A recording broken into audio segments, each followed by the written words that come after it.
जय हिंद दोस्तों। आप सबका आज के एडिटोरियल के वीडियो में बहुत ज़्यादा स्वागत है। आज है 7 दिसंबर वेडनेसडे और आज 3 आर्टिकल्स हम डिस्कस करेंगे, तीनों ही द हिंदू में से हैं। एक आर्टिकल हम डिस्कस करेंगे, ये अरुण मायरा ने आर्टिकल लिखा है, फॉर्मर प्लानिंग कमीशन के फॉर्मर मेंबर रह चुके हैं। अर्स्ट वाइल प्लानिंग कमीशन की हम बात करें, अब तो चलो नीति आयोग बन चुका है।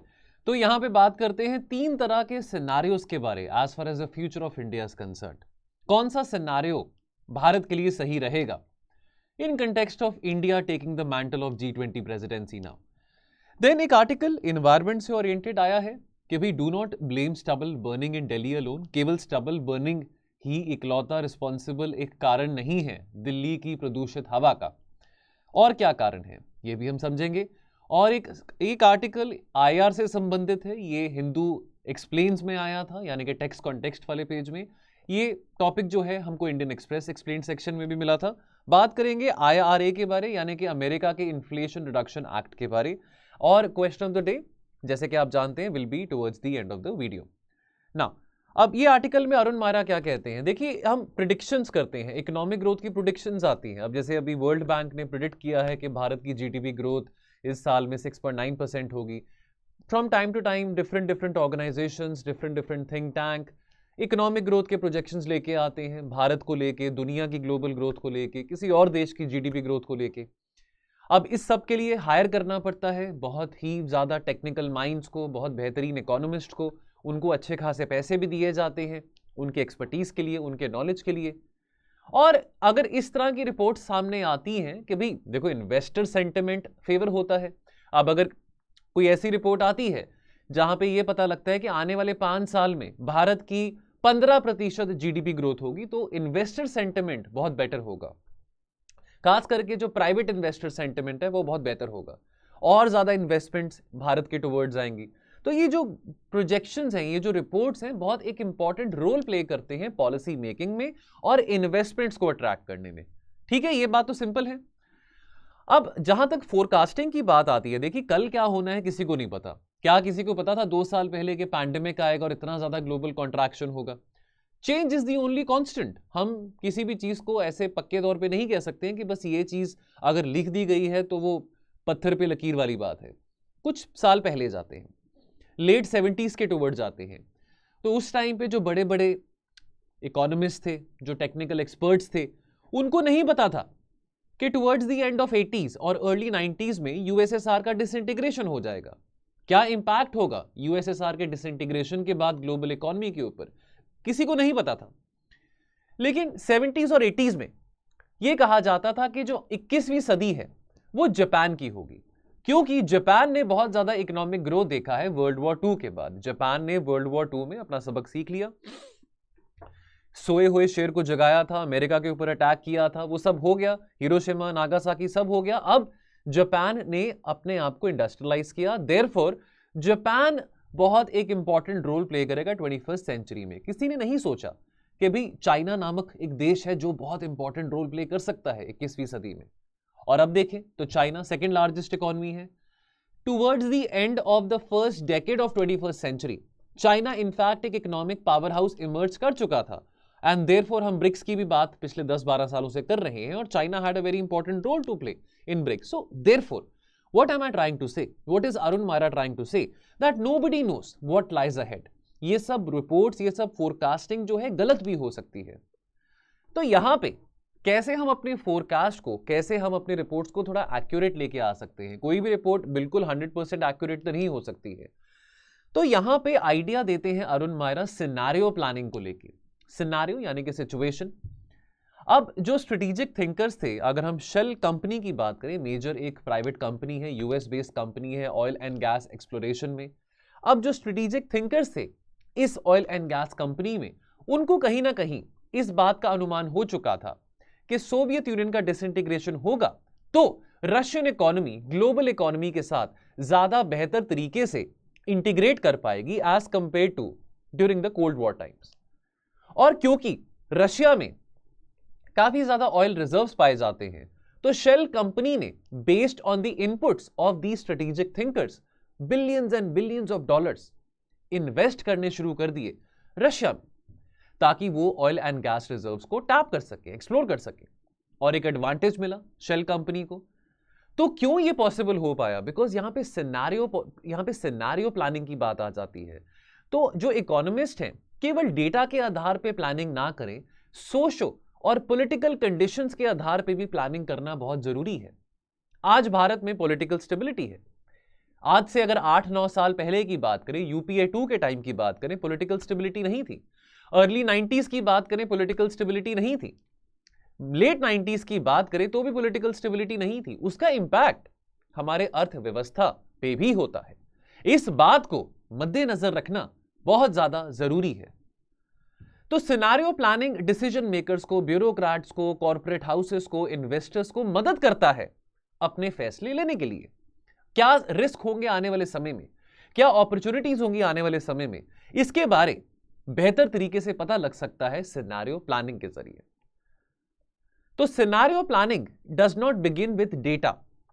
यहां पे स्टेक होल्डर एनालिसिस होना बहुत जरूरी है। यहां पे डाइवर्स पॉइंट्स ऑफ व्यू को समझना, सुनना बहुत ज्यादा जरूरी है। क्या क्या वो हालात हैं, क्या क्या वो चीजें हैं जो कि डिसरप्ट कर सकते हैं किसी देश की अर्थव्यवस्था की स्थिति को, और उस आधार पे ऐसी योजनाएं बनाना, ऐसी पॉलिसीज बनाना, ऐसे फोरकास्ट बनाना वो बहुत जरूरी हो जाता है। क्योंकि ये जो इकोनॉमिस्ट सिनेरियो प्लानिंग करेंगे, कहीं ना कहीं ये सरकारों की भी मदद होगा, सरकारों को भी बहुत मदद मिलेगी इस बात से। वो भी और बेटर तरीके से पॉलिसीज बना पाएंगे, इंप्लीमेंट कर पाएंगे। अब 2004 की बात करें, अटल बिहारी वाजपेयी जी की सरकार थी। एनडीए सरकार की बात करें तो उस वक्त 2004 में इलेक्शन कैंपेन में बीजेपी का, भारतीय जनता पार्टी का नारा क्या था? India shining. जैसे इस बार 2014 में, अब की बार मोदी सरकार था, अच्छे दिन आएंगे, ये था। उस वक्त 2004 में इंडिया शाइनिंग का स्लोगन था। कहा जाता है कि ये जो कैंपेन था इंडिया शाइनिंग का, this was the last nail in the coffin for the NDA government back in 2004, and because of this campaign जो प्रोस्पेक्ट से अटल बिहारी वाजपेयी जी के फिर से प्रधानमंत्री बनने के या एनडीए के फिर से सत्ता में आने में, वो प्रोस्पेक्ट्स काफी वीक हो चुके थे। लेकिन आइडिया बहुत सही था। कहीं ना कहीं 2004 से लेकर 2012 के बीच में भारत ने जो 8%, 8.5% इकोनॉमिक ग्रोथ देखा है, जब दुनिया भर में रिसेशन भी आया था, वो कहीं ना कहीं उन्हीं योजनाओं के कारण है जो कि पीवी नरसिम्हा राव और अटल बिहारी वाजपेयी जी की सरकार, उनके कार्यकाल में जो कि योजनाएं इंप्लीमेंट करी गई थी। लेकिन 2004 में यह कहा गया था कि देखिए, भारत world's fastest growing free market democracy है। ऐसे तो चाइना भी फास्टेस्ट ग्रोइंग इकोनॉमी था, लेकिन फ्री मार्केट नहीं था। तो अब यहां पे एक रिपोर्ट बनाई गई थी कॉन्फेडरेशन ऑफ इंडियन इंडस्ट्री और वर्ल्ड इकोनॉमिक फोरम के द्वारा, इंडिया एंड द वर्ल्ड। ये रिपोर्ट 2005 में बनाई गई थी और ये रिपोर्ट का जो विजन था टुवर्ड्स 2025 था।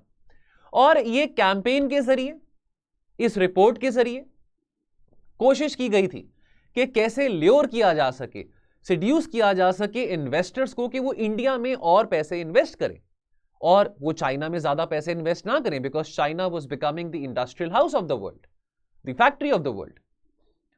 तो एक तो यहां पे बॉलीवर्ल्ड सिनेरियो आ गया। तो बॉलीवर्ल्ड सिनेरियो यानी कि जैसे क्लासिकल बॉलीवुड मूवी होती है, यानी कि बॉलीवुड मूवी में ग्लैमर भी है, वायलेंस भी है, सब कुछ होता है। तो यहां पे बॉलीवर्ल्ड सिनेरियो में यानी कि 3 सिनेरियोस प्रेडिक्ट करेंगे, जिसमें से एक सिनेरियो ऐसा था कि जैसे कि बॉलीवुड की फिल्म की तरह, जैसे अमीर लोग होते हैं वो पार्टीज करते हैं, ड्रिंक करते हैं, जो पेज 3 टाइप पार्टीज होती हैं, कि अमीर अमीर होते रह रहे हैं, बहुत अमीर हो रहे हैं। जो मिलियनियर्स हैं, क्योंकि 90s में हमारी इकोनॉमी ओपन अप हुई, लिबरलाइजेशन शुरू हुआ, तो जो अमीर है वो बहुत अमीर हो रहे हैं। वहां पे दूसरी तरफ भारत में ऐसे युवा भी हैं जो कि ऐसे लोगों की तरह बनना चाहते हैं, मिलियनियर्स की तरह बनना चाहते हैं, वो भी रात को पार्टीज करना चाहते हैं, लेकिन उनकी एस्पिरेशंस पूरी नहीं हो पा रही, फ्रस्ट्रेशन बढ़ रही है, और उसके चलते भारत में वायलेंस भी बढ़ रहा है। और वायलेंस केवल रूरल नक्सल एरियाज तक तो नहीं इंपैक्टेड, अर्बन एरियाज तक भी इंपैक्टेड है। तो यानी कि एक ऐसा सिनेरियो दिखाया गया जहां पे ग्लैमर भी है, वायलेंस भी है, क्राइम भी है, सब कुछ है, जैसे क्लासिकल बॉलीवुड मूवी में होता है। तो एक सिनेरियो प्रेडिक्ट करा गया, बॉलीवर्ल्ड सिनेरियो। देन यहां पे एक और सिनेरियो आता है, सेकंड सिनेरियो, अटकता भारत, यानी कि स्टॉलिंग, स्टक हो जाना। अब यहां पे ये सिनेरियो में ये चीज फोरकास्ट करी गई कि देखिए, अगर इनइक्वालिटी बहुत बढ़ती है, अमीर अमीर हो रहा है, गरीब गरीब हो रहा है, इसके चलते यानी कि यहां पे सरकारों का बहुत ज्यादा हैवी रोल रह सकता है इस इनइक्वालिटी को एड्रेस करने के लिए, कि हैवी हैंडेड गवर्नमेंट अगर होती है, यानी कि एक ऑटोक्रेटिक रूल होता है, उसके चलते हमारी डेमोक्रेसी की क्वालिटी पे भी इंपैक्ट पड़ेगा और हमारी इकोनॉमी पे भी इंपैक्ट पड़ेगा। यानी कि इस तरह के फोरकास्ट में, अटकता भारत के फोरकास्ट में यह दिखाया गया था, यह बात करी गई थी कि जैसे पिरामिड अप्रोच की हम बात करते हैं कि जो लोग ऊपर बैठे हैं, चाहे वो कॉर्पोरेट्स में हो चाहे वो गवर्नमेंट में हो, उनको ज्यादा इंपावर करो। जितनी पावर उनके हाथ में होगी उतना ही इंपावर्ड जो लोग नीचे बैठे हैं पिरामिड के, वो इवेंचुअली फील करना शुरू करेंगे। तो यानी कि change will be led by leaders on top of either large organisations in the business और in the government. Then third scenario, जो कि एक बहुत रियलिस्टिक प्रैग्मेटिक सिनेरियो माना जाता है इस आर्टिकल में अरुण मायरा जी के द्वारा, और जो कि बहुत जरूरी भी है प्रेजेंट टाइम में, 21st सेंचुरी में, specially at a time when India is taking on the presidency of G20।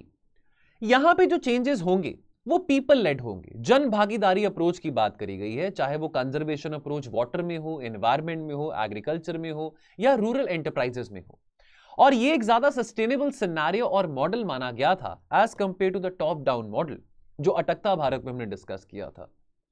तो अगर हम सम अप करें, देखिए इनइक्वालिटीज तो ये 2005 में सिनेरियोस बताए गए थे, आज 2023 आ चुका है। इनइक्वालिटीज तो बढ़ ही रही हैं, चाहे पैंडेमिक हो, चाहे नोटबंदी हो, चाहे रिसेशन हो, लोग अमीर होने वाले अमीर ही होंगे, गरीब गरीब ही होंगे, ये बढ़ता रहेगा इनइक्वालिटी का। टॉप डाउन सॉल्यूशंस ये तो कहीं काम नहीं कर रहे हैं, चाहे वो फाइट अगेंस्ट क्लाइमेट चेंज है या चाहे वो सोशियो इकोनॉमिक इश्यूज हैं, बल्कि इश्यूज और एग्रवेट हो रहे हैं। अगर एनवायरमेंटल इश्यूज की बात करें तो वो और ज्यादा एग्रीवेट हो रहे हैं by the top down approach. तो अमीर देश जो फैसले लेंगे और वही अगर फैसलों को डेवलपिंग देशों को मानना पड़ेगा, स्वीकार करना पड़ेगा, उससे सोल्यूशन नहीं आएगा। तो बॉटम अप अप्रोच होना बहुत जरूरी है। और बॉटम अप अप्रोच के लिए जो थर्ड सिनेरियो है, पहले इंडिया, यानी कि जो कम्युनिटी लेड जो इनिशिएटिव्स हैं वो बहुत इंपॉर्टेंट रोल प्ले करेंगे।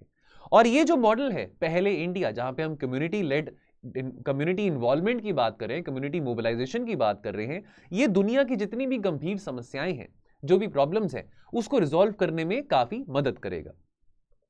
Next article, Delhi choking but do not blame stubble burning alone. Now a very interesting article, ये C.K. मिश्रा जी ने लिखा है, जो कि फॉर्मर सेक्रेटरी रह चुके हैं, फॉर्मर IAS ऑफिसर हैं ministry of environment, forest and climate change की। अब ये क्या कहते हैं, देखिए ये तो नेवर एंडिंग लूप है। हर साल दिवाली के बाद हम देखते हैं न्यूज़ चैनल्स में फोटोज आती हैं, इमेजेस न्यूज़पेपर्स में आती हैं कि दिल्ली में जो आसमान है, जो बादल हैं, वो काले हो गए हैं, ब्राउन हो गए हैं। Delhi has turn black, Delhi has turn brown. ये हर साल आता है रहता है, कोई नई बात नहीं है कि इस साल हमने इमेजेस देखी हैं। और ये भी एक रियलिटी है कि भारत रिपोर्ट करता है 2-2.5 crore pollution related deaths annually. ये बहुत ज्यादा है, ये आंकड़ा बहुत ज्यादा है। शायद इतनी मौतें कोविड के चलते नहीं हुई होंगी जितनी डेथ्स पोल्यूशन के कारण हुई है। पोल्यूशन केवल हमारे गले को इंपैक्ट नहीं करता, हमारी आंखों को, हमारे डाइजेस्टिव सिस्टम को इंपैक्ट करता है। जो ऐसे पदार्थ होते हैं, जो पोल्यूटेंट्स होते हैं, वो हमारे ब्लड स्ट्रीम में एंटर करते हैं और तरह की हमको बीमारियां हो जाती हैं, चाहे वो हार्ट डिजीजेस हो, चाहे वो सांस लेने में प्रॉब्लम हो। तो केवल अच्छी हवा की बात नहीं हो रही, यहां पे अपनी जिंदगी की भी बात हो रही है। It's not just about good air, it's about life, the quality of life. And the quality of life is dependent on what? A very critical element जो इस आर्टिकल में डिस्कस करा गया है, that the quality of life depends upon good governance, अच्छा प्रशासन। अब why is nothing changing इतने सालों के बाद भी? देखिए एक सबसे ज्यादा जो प्रिंसिपल रीजन क्या है कि भाई हर साल वही चीजें करी जा रही है रेपिटेटिवली, जिसके चलते फेलियर ही हो रहा है। यानी कि इससे हम रिलेट करें अगर अपनी पर्सनल लाइफ में, अगर हमारा हर साल एग्जाम क्लियर नहीं हो रहा और हम सेम स्ट्रैटेजी के साथ हर साल एग्जाम दे रहे हैं, तो कुछ ना कुछ प्रॉब्लम हमारी स्ट्रैटेजी में है। अगर एक स्ट्रैटेजी से आप 2 या 3 बार एग्जाम नहीं क्लियर कर पा रहे हैं, मींस आपको अपनी स्ट्रैटेजी बदलने की जरूरत है। तो प्रॉब्लम दिल्ली में भी हर साल आ रही है, लेकिन सेम स्ट्रैटेजी अपनाई जा रही है। क्या उससे बदलाव आ रहा है? क्या उससे सुधार आ रहा है? तो प्रॉब्लम को एड्रेस करने के लिए हमको ये इवैल्यूएट करना बहुत जरूरी है कि जो कदम उठाए जा रहे हैं सॉल्यूशन ढूंढने के लिए, वो कदम जो है सक्सेसफुल क्यों नहीं हो रहे हैं। अब सरकार ने एक स्टैट्यूटरी बॉडी बनाई, commission for air quality management. 2 minute में आपको इसके बारे में थोड़ी वैल्यू एडेड इंफॉर्मेशन दूंगा commission for air quality management के बारे बना दिया। लेकिन कुछ नथिंग न्यू। ये बॉडी क्या कर रही है? ये body commission for air quality management वही ऑर्डर्स को इशू कर रही है जो कि पहले ministry and environment pollution authority के द्वारा किया जाता था। थोड़ा सा बस लैंग्वेज में तब्दीली करी गई है। हर साल आप स्कूल को बंद रखेंगे, छोटे बच्चे स्कूल में नहीं जाएंगे, लोगों को कहेंगे कि आप वर्क फ्रॉम होम करें, इंडोर्स रहें, कि भाई बाहर हवा बहुत प्रदूषित है, आप बीमार हो सकते हैं। कंस्ट्रक्शन को रोक देंगे, ऑड इवन का ड्रामा शुरू कर देंगे, ऑड इवन गाड़ियों का ड्रामा शुरू हो जाएगा। ट्रक्स को कहेंगे कि भाई अभी आप कुछ 15-20 दिन अभी यहां पे सड़कों पे मत प्लाई करें। शहर को बंद कर देंगे, एक तरह से एक लॉकडाउन हो गया। तो ये कदम हर साल करने के बाद भी क्या आप सोल्यूशन निकाल पा रहे हैं? क्या हवा को आप प्यूरिफाई कर पा रहे हैं ये सब कुछ करने से?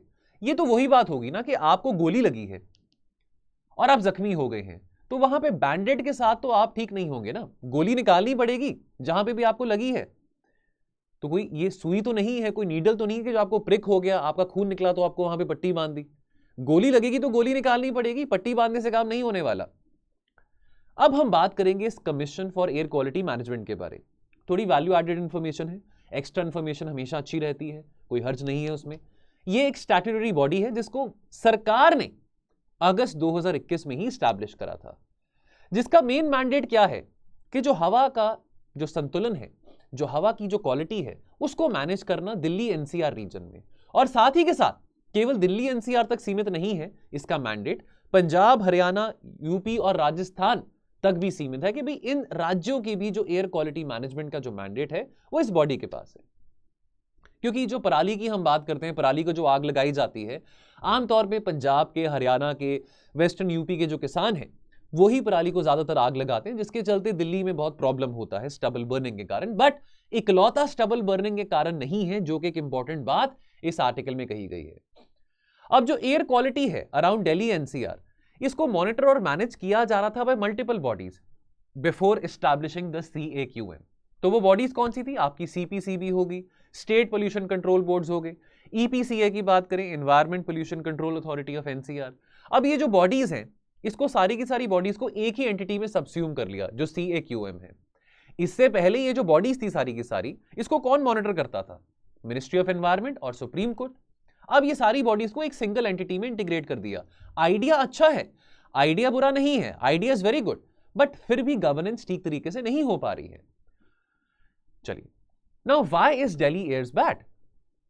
रियलिटी इज दैट दिल्ली की हवा तभी भी खराब होती है अगर स्टबल बर्निंग की प्रॉब्लम ना हो। इसका मतलब ये नहीं है मेरा कहने का कि स्टबल बर्निंग एक समस्या नहीं है, समस्या है। लेकिन बिना स्टबल बर्निंग के भी दिल्ली में ऐसी बहुत एक्टिविटीज कैरी आउट हो रही हैं जिसके चलते दिल्ली की जो हवा है वो प्रदूषित हो रही है। रिस्पॉन्सिबिलिटी कोई आगे ले नहीं रहा, चाहे वो म्यूनिसिपल बॉडी की बात करें, ठीक है, या वो सरकार के पब्लिक वर्क्स डिपार्टमेंट की बात करें। Nobody is willing to take responsibility. Only यहां पे प्रॉब्लम को एड्रेस किया जा रहा है, प्रॉब्लम के ऊपर यहां पे बस हंगामा मचाया जा रहा है, लेकिन सोल्यूशन नहीं आ रहे हैं। तो कौन परवाह करता है? हमको यह बात एक्नॉलेज करनी जरूरी है कि प्रॉब्लम केवल दिल्ली सेंट्रिक नहीं है। हम बहुत सारी अप्रोचेस के बारे में बात करते हैं, हर साल हम स्कूल शट डाउन कर रहे हैं, हमने CAQM एक स्टैट्यूटरी बॉडी बना दी है, और हमको लगता है कि ये बॉडीज बनाने से, एयर क्वालिटी मॉनिटरिंग इंडेक्स बनाने से हम चीजें सुधार लेंगे। कंप्लायंस की जहां पे बात आती है, कंस्ट्रक्शन एक्टिविटीज की बात हो, ट्रांसपोर्टेशन की बात हो, डेमोलिशन वेस्ट की बात हो, कोई उसको मॉनिटर कर रहा है? गाइडलाइंस तो बना दी है आपने, चार्टर्स बना दिए आपने, पॉलिसीज बना दी, लेकिन उसको मॉनिटर कौन कर रहा है? Delhi is choking on its own dust and industrial activities. जरा इस पे गौर करें। गाड़ियां, हर जगह गाड़ियों के कारण काफी प्रदूषण होता है। तो ये इंट्रोस्पेक्ट करना बहुत जरूरी है कि डिस्पाइट कि दिल्ली में मेट्रो है, एक बहुत एफिशिएंट पब्लिक ट्रांसपोर्ट सिस्टम है, उसके बाद भी जो आम नागरिक है, जो आम आदमी है दिल्ली का, वो फिर भी इतनी गाड़ियों पे क्यों, इतनी गाड़ियां क्यों वहां पे चल रही हैं? फिर भी वो 2 व्हीलर्स को क्यों यूज कर रहा है?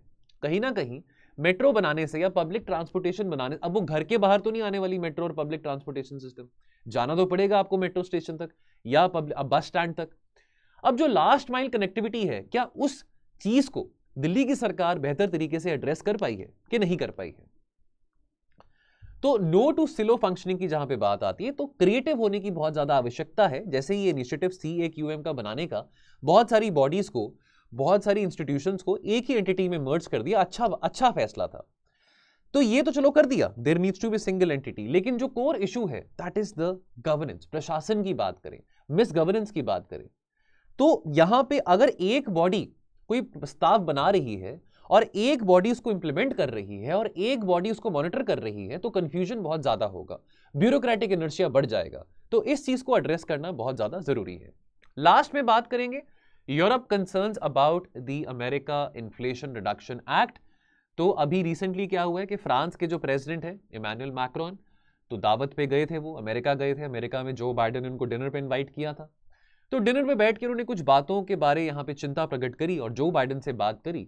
प्राइमरीली ये जो अमेरिका का जो क्लीन एनर्जी सब्सिडीज एक प्रपोजल है, लेजिस्लेशन है, इन्फ्लेशन रिडक्शन एक्ट। देखिए अब इन्फ्लेशन तो अमेरिका में काफी ज्यादा है, महंगाई के कारण जो अमेरिका में जो आम नागरिक हैं, जो अमेरिका के आम आदमी है, वो भी काफी इंपैक्टेड फील कर रहे हैं। और अमेरिका में ट्रांजिशन लेके आना टुवर्ड्स क्लीन एनर्जी वो भी बहुत जरूरी है। अगर आज अमेरिका 2 कदम उठाता है आगे तेजी से क्लीन एनर्जी के टुवर्ड्स ट्रांजिशन दिखाने का, तो बाकी देश, जाहिर सी बात है, बाकी देश भी बहुत प्रेरित फील करेंगे। अब इसके चलते बहुत जरूरी है कि यदि क्लीन एनर्जी ट्रांजिशन करना है, चाहे रिन्यूएबल एनर्जी के जरिए और उत्पादन करना है बिजली का, या इलेक्ट्रिक गाड़ियां हमने सड़कों पे देखनी है, उसके चलते इस ट्रांजिशन में लोगों की जेब पे ज्यादा ठेस ना पहुंचे। ऑलरेडी अमेरिका में यूक्रेन रशिया की लड़ाई के कारण, पैंडेमिक रिकवरी के कारण काफी भी महंगाई है, तो लोगों को इतनी ठेस ना पहुंचे इस ट्रांजिशन के लिए, उसके चलते यहां पे ये एक्ट निकाला गया है। लेकिन इमैनुअल मैक्रोन का ये कहना है कि ये जो एक्ट है ये डिस्क्रिमिनेटरी है, खास करके यूरोपियन कंपनीज के लिए। एक बात आपको मैं बताना चाहता हूं, अमेरिका और यूरोपियन यूनियन एक दूसरे के साथ काफी ट्रेड करते हैं, लेकिन अमेरिका और यूरोपियन यूनियन के बीच में कोई फ्री ट्रेड अग्रीमेंट नहीं है, यह बात आपको याद रहे। तो अब ये क्या है अमेरिका का IRA, तो इसको कानून बनाया गया अगस्त 16, 2022 को। ये इन्फ्लेशन रिडक्शन एक्ट जो है $430 बिलियन का पैकेज है, जहां पे टैक्स ब्रेक्स दिए गए हैं, टैक्स क्रेडिट्स दिए गए हैं, और इसका लक्ष्य क्या है? To fight climate change, reducing the health care cost. और जो बड़ी बड़ी कॉर्पोरेशंस हैं, जो टैक्स एवेड भी करती हैं, और उन कॉर्पोरेशंस का बहुत बड़ा योगदान भी रहा है वातावरण को प्रदूषित करने में, उनसे टैक्सेस मोबिलाइज करके ये सब्सिडीज लोगों को प्रोवाइड करना, साथ ही के साथ महंगाई को भी नीचे लेके आना। तो अब यानी कि ये जो $430 बिलियन पैकेज है, इसमें से अमेरिका की जो सरकार है वो लोगों की जेब में से, यानी कि टैक्स पेयर्स की जेब में से पैसे नहीं खर्च करने की बात कर रही है, टैक्स लिवाए किया जाएगा जो अमीर कॉर्पोरेशंस हैं। अब यहां पे $370 बिलियन का जो फंड है ईयरमार्क करा गया है for climate focus funding and investment, जिसके चलते कोशिश करी जाएगी कि कैसे ग्रीन हाउस गैस इमिशंस को, कार्बन डाइऑक्साइड को, मीथेन को, इस तरह की ग्रीन हाउस गैसेस को कट डाउन किया जाएगा by around 40% below the 2005 levels by 2030। तो in terms of the health care related provisions की बात करें तो ये एक्ट एक्सटेंड करता है जो एक्सपायरिंग मेडिकेड सब्सिडीज है। अब जैसे आम नागरिक होते हैं, प्रिस्क्रिप्शन लेने जाते हैं बाहर, देखिए बाहर न्यूजीलैंड हो, ऑस्ट्रेलिया हो, अमेरिका हो, अगर आपके रिलेटिव्स भी वहां पे रहते हैं तो आपको वो बताते होंगे कि जो कॉस्ट ऑफ प्रिस्क्रिप्शन है, अगर आप डॉक्टर के पास जाते हैं, डॉक्टर आपको कुछ प्रिस्क्राइब करता है, दवाइयां हो या कॉस्ट ऑफ प्रिस्क्रिप्शन हो, वो बहुत, या डॉक्टर की फीस हो, वो बहुत महंगी होती है। अब तभी करके बहुत सारे बच्चे यहां से मेडिकल करके बाहर फॉरेन लैंड्स में जाते हैं कि वहां पे ज्यादा पैसे हैं, यहाँ पे सरकारी अस्पताल में काम तो इतना मिलेगा नहीं। बहरहाल अब इस एक्ट का ये भी प्रोविजन है कि कैसे जो कॉस्ट ऑफ प्रिस्क्रिप्शन है एक आम नागरिक के लिए, जो cost of prescription of drugs है, वो कैसे नीचे लेके आया जा सकता है, क्योंकि जो अमेरिकन हैं वो 2 से 3 गुना ज्यादा पे करते हैं as compared to the citizens of other countries. तो हेल्थ केयर रिलेटेड कॉस्ट भी एक इंपॉर्टेंट कंपोनेंट है इन्फ्लेशन रिडक्शन एक्ट का। अब यहां पे व्हाइट हाउस की फैक्टशीट ये बताती है कि जो टॉप 1% अर्नर्स हैं, जो बड़ी बड़ी कंपनीज हैं, जो बड़ी बड़ी कंपनीज के जो ओनर्स हैं, ये टैक्स इवेड करते हैं अराउंड अबाउट $160 बिलियन तक का। और यहां पे इन्फ्लेशन रिडक्शन एक्ट के चलते मिनिमम टैक्स, जो कॉर्पोरेट टैक्स रेट है वो भी बढ़ाया गया है, और जो मिनिमम टैक्स है वो 15% का रखा है। किन पे? जो अमेरिका के बहुत ही ज्यादा वेल्दी और प्रॉफिटेबल कंपनीज है, और इसके चलते काफी सारा पैसा इन कंपनी से मोबिलाइज किया जाएगा। इनफैक्ट इतना पैसा मोबिलाइज किया जाएगा कि अमेरिका अपना डेफिसिट रिडक्शन भी यहां पे देख सकता है बाय अराउंड $237 बिलियन। तो कहीं ना कहीं ये जो पॉलिसी है ये कोलैबोरेट करता है, कंबाइन करता है क्लाइमेट एक्शन गोल्स को along with the industrial policy. यहां पे एम करा गया है कि आपने क्लीन एनर्जी के टुवर्ड्स ट्रांजिशन तो करना है, लेकिन क्यों नहीं हम मैन्युफैक्चरिंग जो कंपनीज हैं, जो रिन्यूएबल एनर्जी में जो आना चाहती हैं जो कंपनीज, उनको कैसे इंसेंटिवाइज किया जा सकता है बाय इंकरेजिंग लोकल मैन्युफैक्चरिंग। एक तरीके से हम कह सकते हैं कि ये अमेरिका का रिन्यूएबल आत्मनिर्भर पैकेज है, रिन्यूएबल एनर्जी आत्मनिर्भर पैकेज है। और इसके चलते कोशिश करी जाएगी कि अमेरिका की डिपेंडेंसी अब रिन्यूएबल एनर्जी कंपोनेंट्स बनाने के लिए जो इनपुट्स रिक्वायर्ड होते हैं, जो क्रिटिकल मटेरियल्स रिक्वायर्ड होते हैं, उसके लिए अमेरिका की डिपेंडेंसी चाइना के ऊपर, यूरोपियन यूनियन के ऊपर काफी है। तो कोशिश की जाएगी कि कैसे ये डिपेंडेंसी को भी मिनिमाइज किया जा सके। सप्लाई चेन इश्यूज को लेके जो बाइडेन पिछले 1 साल में काफी बातें कर रहे हैं कि सप्लाई चेन रिजिलियंस बनाना, कि पैंडेमिक हो चाहे कोई लड़ाई हो, अमेरिका की जो इंडस्ट्री है उसको इंपैक्ट नहीं होना चाहिए। In fact, American clean energy manufacturing is much behind European Union as well. इसके बारे में भी आगे बात करते हैं। तो एक बहुत इंपॉर्टेंट कंपोनेंट IRA का है इलेक्ट्रिक गाड़ियां। अब ट्रांसपोर्टेशन लगभग 25% of America's greenhouse gas, यानी कि ट्रांसपोर्टेशन के कारण almost 25% of greenhouse gas emissions America में होती है। अब इलेक्ट्रिक गाड़ियों को प्रमोट करने के लिए इलेक्ट्रिक गाड़ियां बनती हैं। इलेक्ट्रिक गाड़ियों की मैन्युफैक्चरिंग चाइना में तो बहुत होती है, लेकिन यूरोपियन यूनियन में बहुत ज्यादा होती है। अमेरिका क्या चाह रहा है? अमेरिका चाह रहा है कि इलेक्ट्रिक गाड़ियों की जो मैन्युफैक्चरिंग है अमेरिका में बढ़े। तो चाहे उसके लिए जो रॉ इनपुट्स रिक्वायर्ड होते हैं, जो बैटरीज रिक्वायर्ड होती हैं, उसकी मैन्युफैक्चरिंग भी बढ़ाना बहुत जरूरी है। यानी कि अमेरिका चाह रहा है कि अभी बैटरी भी अमेरिका में बने, जो भी रॉ इनपुट्स है इलेक्ट्रिक गाड़ियों को बनाने में, वो सारे इनपुट्स की मैन्युफैक्चरिंग भी यहां पे हो। कम से कम हम इंपोर्ट करें यूरोप से और चाइना से। अब इसके चलते यूरोप काफी परेशान है कि यूरोप कह रहा है कि भाई हमारी कंपनीज को तो फिर काफी यहां पे नुकसान होगा, हमारा धंधा तो काफी खराब हो जाएगा फिर तो।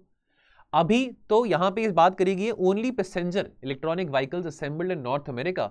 अगर हम अमेरिका, कनाडा या मेक्सिको की बात करें, they are eligible for a $7,500 tax credit incentive. लेकिन आने वाले समय में जो इलेक्ट्रिक गाड़ियां खरीदेंगे जो कि अमेरिका में मैन्युफैक्चर करी जा रही हैं, तो उनको $4,000 का टैक्स क्रेडिट दिया जाएगा, बशर्ते अगर इस गाड़ी को अमेरिका में बनाया गया है और 40% of the critical minerals required for the manufacturing of the electric vehicle. Because जैसे आप जानते हैं लिथियम है, लिथियम एक बहुत इंपॉर्टेंट क्रिटिकल मिनरल है जो कि यूटिलाइज किया जाता है इलेक्ट्रिक गाड़ियों को बनाने में और उनकी बैटरीज में भी।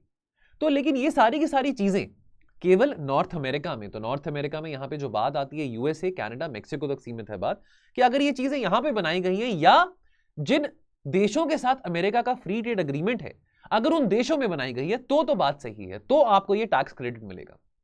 लेकिन अगेन मैं बात रिपीट करूंगा, यूरोपियन यूनियन के साथ अमेरिका का फ्री ट्रेड एग्रीमेंट नहीं है। अब आगे चलते, अगर बाय 2026 ये जो टैक्स क्रेडिट है इसको और बढ़ा दिया जाएगा, 80% कर दिया जाएगा।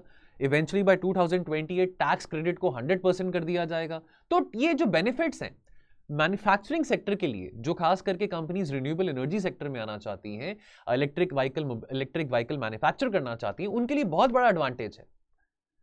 तो देखते ही देखते यहां पे ये बात भी सामने आ रही है कि हो सकता है कि आने वाले समय में काफी सारी ऐसी जो कंपनीज हैं जो यूरोपियन यूनियन बेस्ड हैं, वो भी अमेरिका में ही इन्वेस्ट करना शुरू कर दें। Now why is Europe concern? Europe इस करके कंसर्न है बिकॉज जो यूरोपियन कंपनीज हैं they stand at a disadvantage.